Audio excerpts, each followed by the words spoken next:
आज देशातही एक धाकधूक सुरू आहे, भीषण परिस्थिती आहे, गॅस मिळत नाही आहेत.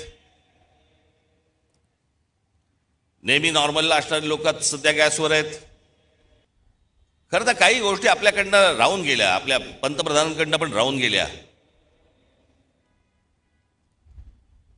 जो इराण इतकी वर्ष आपल्याला साथ देत होता, त्या इराणवरती ज्या प्रकारचे हल्ले होत आहेत आज, आपण इराणला साथ द्यायला पाहिजे होती.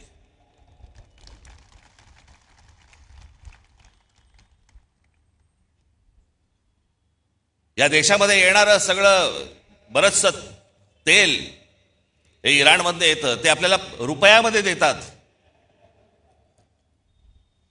देत आले. पुढचं मला माहित नाही, पण खामेनी गेल्यानंतर देखील आपल्या देशाच्या पंतप्रधानांनी कुठचंही निषेधाचं एक स्टेटमेंटही काढलं नाही, हल्ल्यावरती कुठचं स्टेटमेंट काढलं नाही. जो देश आजपर्यंत जम्मू काश्मीरच्या प्रश्नावरती देखील आपल्याला पाठिंबा देत आला, भारताला पाठिंबा देत आला, त्यांच्या मागे आपण आज अडचणीच्या काळामध्ये उभे राहिलो नाही, याचा त्रास निश्चित भविष्यात होणार आपल्याला.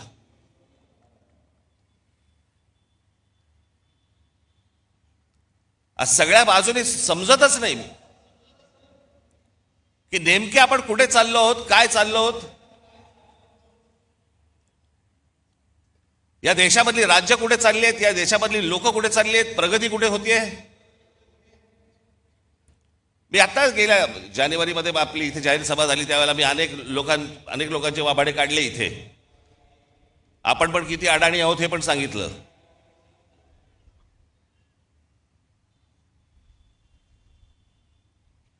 हे जे मी तुम्हाला सांगतो हे लक्षात ठेवत जा, विसरत जाऊ नका.